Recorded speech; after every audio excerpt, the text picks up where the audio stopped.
Growing up in a big family that prioritized family values and connecting was quite the experience. You see, my parents were missionaries and we often traveled to different places, adopting children along the way. I was born into this life, and from the moment I took my first breath, my family became an ever-expanding circle of diverse faces, all bound together by love. When I was just a year old, my parents brought in my adopted sister, Shirley, from Ghana. The difference in our backgrounds never mattered. She was my sister, plain and simple. In our large family, Shirley and I became the oldest by default, taking care of our younger siblings and helping each other navigate the joys and challenges of life. What was particularly interesting was that not many people outside our family knew that Shirley was adopted. She looked strikingly similar to me and her biological parents, which often left people clueless unless they asked. It was one of our little secrets, a testament to how love transcends blood. College life brought about new adventures and challenges, especially in the realm of relationships. While studying, Shirley and I met Wyatt, a sweet, charming guy who quickly made his way into our hearts.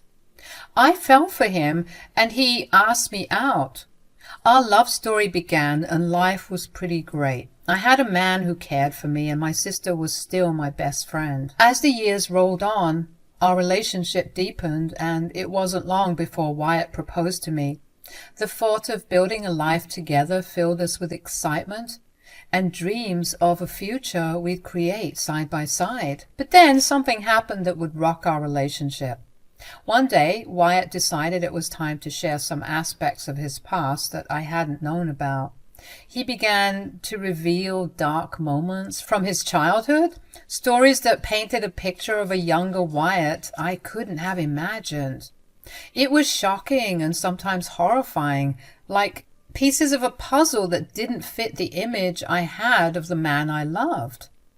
His revelations about his past actions as a kid threw me for a loop, and I was left grappling with the newfound knowledge. While I knew that everyone had their share of youthful mistakes, what he shared was far from significant. It was as if the man I thought I knew had kept an entire chapter of his life hidden from me, and the secrets he had harbored for so long suddenly became our shared burden. I wasn't sure how to react, but I knew that we'd need to have some serious discussions and perhaps seek professional help to navigate through this storm. The truths Wyatt had unveiled had left our relationship in uncharted territory, and I couldn't help but wonder how it would all play out. After Wyatt had shared his dark past, I was torn between my love for him and the new, unsettling knowledge I now possessed. I hoped that my feelings for him would be strong enough to overcome my fear of the things he had done as a child. Surely people could change, right? The details he revealed about his behavior were alarming. This wasn't just a case of a kid who sometimes engaged in bullying or harmless mischief. Wyatt's actions had been severe enough that he had been admitted to the psychiatric ward at least 3 times before he turned 18. He was one of those kids who displayed signs of having the potential to cause real damage to property and people. I tried to move past it and understand that people grow and change as they get older. After all, he hadn't displayed any such behavior since I had met him. Still, the knowledge of his past strained our relationship. I was anxious, unable to fully shake the fear of what he was capable of. At some point, Wyatt sensed that something was amiss, and he asked if everything was okay between us. I broke down, my emotions overwhelming me, and I confessed that it was challenging to see past his dark past. This admission made him angry, and he regretted ever revealing his secrets to me, which we reached a breaking point, even contemplating calling off the wedding. But Shirley, my ever-supportive sister and good friend, stepped in. She convinced us to work through our differences and get married, reasoning that we loved each other enough to face any challenges together. Her words helped us regain perspective, and we resolved our differences and proceeded with the wedding. For a while, everything seemed fine and our love felt as strong as ever, but as time passed, I began to notice subtle changes in Wyatt's behavior towards me. He started being rude without reason, shouting at me over trivial matters, and generally becoming difficult to be around. I was left wondering what had caused this shift in his attitude and how to address it. It seemed like the demons from his past had resurfaced, and I couldn't help but wonder how this new chapter in our lives would play out, because I didn't sign up for any of this. Our relationship continued to unravel, marked by Wyatt's erratic behavior and the tension that lingered in the air. I couldn't ignore the sudden change any longer, and I began confronting him, asking him what was fueling his anger. But every time I tried, he shut me out, stubbornly refusing to talk about it. Then, one day, it all came crashing down. Wyatt exploded, his anger boiling over, and he revealed the real reason behind his outbursts. He was still furious with me for harshly judging him based on his troubled past. The words he hurled at me were a raw expression of his deep-seated hurt and resentment. I felt an overwhelming wave of guilt wash over me. How could I have misjudged him, causing him so much pain? I began apologizing profusely, assuring him that I had long moved past my initial judgments and that my love for him remained unwavering. And that's when Wyatt dropped another bombshell. He had been confiding in Shirley about his feelings and the strain in our relationship, and they had grown closer throughout the years. The revelation left me feeling a mix of emotions. I was surprised that he had spoken to Shirley about our problems, but even more puzzled that my sister hadn't mentioned anything to me. As I reflected on our situation, I realized that I was doing the same thing. During our worst arguments, I would lean on Shirley for support, confiding in her about the struggles Wyatt and I were facing. Now, I couldn't help but feel a sense of betrayal, wondering why Shirley hadn't told me about Wyatt's concerns and feelings. After all, we were sisters, and I had hoped that she would be a mediator to help us navigate our issues. I decided to address this with Shirley. It was time to clear the air, rebuild the trust that had been shaken, and try to make sense of what was happening in our lives. I couldn't bear the thought of losing the bond we had as sisters, and I wanted to find a way to heal the growing rift between Wyatt and me. I couldn't contain my frustration any longer, and it was time to address the elephant in the room with Shirley. I had to understand why she hadn't told me about Wyatt talking to her. After all, we were sisters, and sisters shared everything, right? So Wyatt told me something interesting. What did he tell you? Are you two fighting again? Yeah, we are, and apparently he's been telling you about us and our fights. Oh, yeah. Is there a problem? Well, yeah. Why didn't you tell me about Wyatt confiding in you? Shirley hesitated, her expression guarded. I didn't think it was necessary. I wanted to be a neutral party in this situation. I frowned, perplexed. But we're sisters, Shirley. We've always been each other's confidants. I thought we shared everything. So I'm not allowed to be closer to people other than you? That's not what I'm saying. I don't know. I just thought that you would have talked to me because we're sisters. We're close. She sighed and then looked me straight in the eyes, and what she said cut deep. Sally, I'm actually closer to Wyatt, if I'm being honest. Her words hung in the air, a heavy silence surrounding us. I couldn't believe what I was hearing. Shirley closer to Wyatt than me? Her own sister? My mind raced, trying to process it all. I spoke with a mix of sadness and discomfort. When did that happen? Well, we've always been pretty close. You forget we used to hang out all together. No, I was there, I remember. I just didn't know you two hung out, like exclusively. Yeah, well, it's been happening, and we've been hanging out a lot. I hang out with him more than you do, actually. Oh, well, this is news to me. Why haven't I seen you two hanging out together? Why am I only hearing of this now, Shirley? Look, I don't know what to tell you. This is just how things are. It's not like I love him more than you. Love him? In a friendly way, I mean. Jeez, relax. He's like a brother to me. I mean, he's literally my brother-in-law and my best friend. Our relationship isn't better, it's just different. But you just said you were closer to him. Yeah, but it doesn't mean that I don't love you. Shirley, you're talking in circles. No, I'm not. I don't know what your problem is anyway. My problem is that my sister and my husband are hanging out without me. Oh, come on, Sally. You're being dramatic as usual. We just hang out a lot. It's no big deal. Shirley, you two hanging out just doesn't sit right with me. You're my sister and he's my husband. I thought we shared a deeper bond. She folded her arms and challenged. And why should it be a problem if I'm close to Wyatt? You should trust me. This answer triggered a fiery argument between us. Accusations and harsh words flew back and forth, and it all culminated when Shirley hurled an insult that stung more than I cared to admit. Wyatt was right about you. You are a judgmental bee. The rage I felt at that moment was like a tidal wave of anger and hurt. I watched my sister storm off, feeling a storm of sadness and anger brewing inside me. It was unfathomable how the two people I loved the most were suddenly turning against me. The thought of losing both my sister and my husband was unbearable, and I was left with a heavy heart and a sense of betrayal that would be difficult to mend. With Shirley and me not on speaking terms, the tension in the house reached unbearable levels. It was as if I was walking on eggshells, trying not to set off any more landmines in our fractured relationship.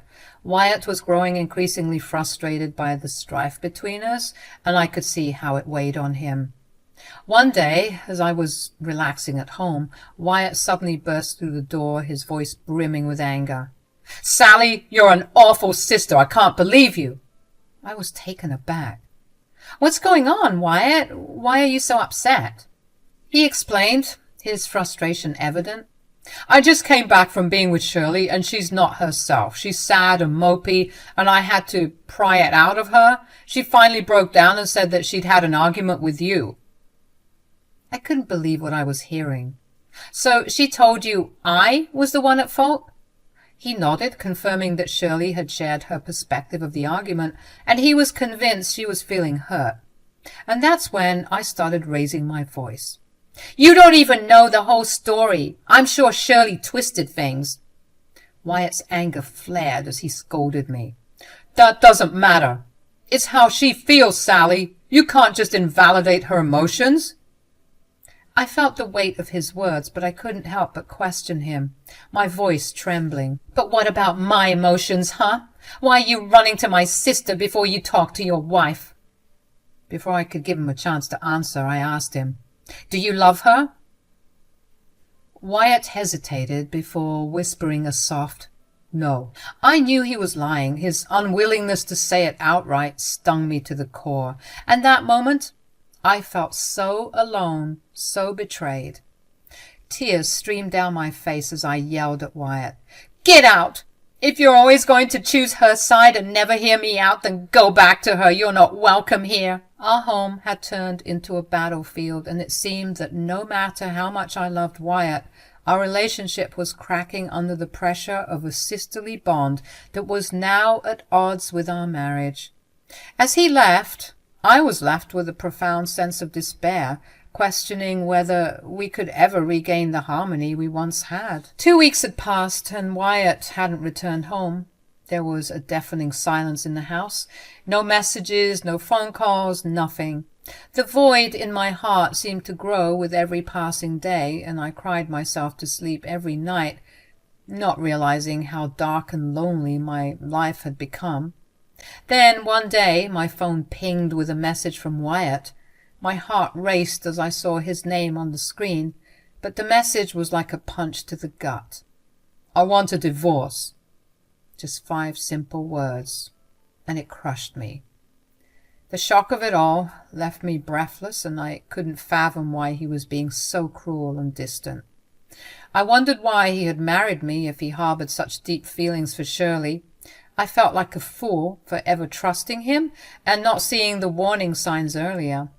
The pain was unbearable, but I felt so defeated that I didn't even want to fight for him anymore. I thought it was best to part ways amicably to minimize the agony. Our divorce process happened fairly quickly, as we had little to contest. Shortly after, about 2 months after it ended, I noticed a post from Shirley on social media declaring her marriage to Wyatt as the longtime friend and love of her life. It was confirmation of my worst suspicions. She had treated me as if I were expendable, a pawn in their relationship, and it made me sick to my stomach. I vowed never to speak to Shirley or Wyatt again. The hurt ran deep, and I wanted nothing more to do with them. Despite the immense sadness, I was determined to pull myself out of this abyss. I focused on my healing, tried to regain my sense of self, and rebuild my life. Then, 7 months after the divorce, out of nowhere, Wyatt sent me a cruel and snarky test. Guess I chose the better sister. Your parents couldn't even leave you anything when they died. They gave everything to Shirley and nothing to you. Serves you right for all the crap you've done to hurt your sister. I was stunned. My parents were very alive and well. It was a lie, a vicious taunt, and it cut deep. But if his wish was to hurt me, it was such a weird way to go about things. I couldn't believe the audacity of Wyatt's text. It had cut me deeply, but I knew I had to move on. To distract myself, I decided to check in on my parents, whom I hadn't heard from in over a year. They had gone off the grid to live in a rural spiritual settlement where they practiced meditation and mindfulness. The only contact they allowed was in cases of emergency. I'd considered reaching out when I was getting a divorce, but I felt my story was too sad and disruptive to their peaceful commune. However, after Wyatt's text, I needed to confirm my parents' well-being. Maybe he knew something I didn't. I was so freaking scared, and I had to make sure they were okay.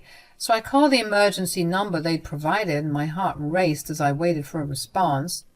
When my parents' voices finally came through the line, I couldn't hold back my emotions any longer.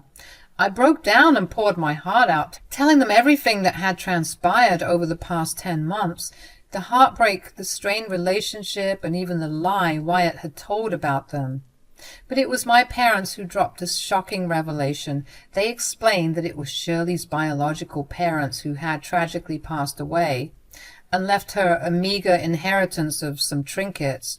In reality, her parents hadn't been wealthy, but Wyatt must have mistakenly assumed that they were my biological parents, unaware that Shirley was adopted. As I heard this, I couldn't help but laugh, not because it was funny, but because I was taken aback by the sheer blunder. Wyatt's misunderstanding had fueled his resentment and cruelty towards me, and Shirley's own assumption had inadvertently fueled his misinformation. It was a bizarre chain of events that had led us all to this point, where I had been unfairly demonized and excluded from their lives. Still bewildered by the bizarre turn of events, I decided to call Shirley to gain some clarity on this mess.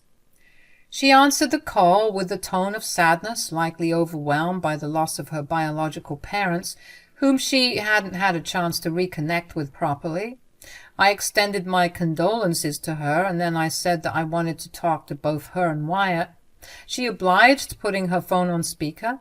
I couldn't hold back my frustration, letting Wyatt know that his text was cruel and inaccurate, though I was relieved that it wasn't true. "Sally, what is this all about?" "You're so stupid it actually hurts knowing that I ever shared my life with you. What you texted was so evil and inaccurate, so I came to embarrass the both of you." "Sally, please, I'm mourning." "I don't care. You two ruined my life. Before I ever speak to you again, I need you all to know the truth." I asked Wyatt to repeat what he said when he texted, and Shirley was confused. She asked him what he meant when he said that Sally's parents were dead. He sheepishly said that that was what she told him, that her parents died, so obviously that meant that Sally was also mourning. Shirley, her voice tinged with frustration and disappointment, began to speak, directing her words at Wyatt, who sat there seemingly flabbergasted. Wyatt, how many times have I told you about my past and my family and everything else? It's like you've got this selective hearing, only catching a fraction of what I say. Is it really so hard to pay attention when someone's sharing their life with you? For the millionth time, Sally's parents are my adoptive parents, not my biological parents. The atmosphere grew tense, with all of us silently acknowledging the damage caused by Wyatt's inattentiveness. For the first time in a long while, I felt a glimmer of empathy for Shirley.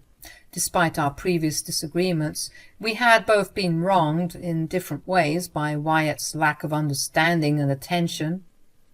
I then inquired about Wyatt's earlier statement regarding my not getting any inheritance.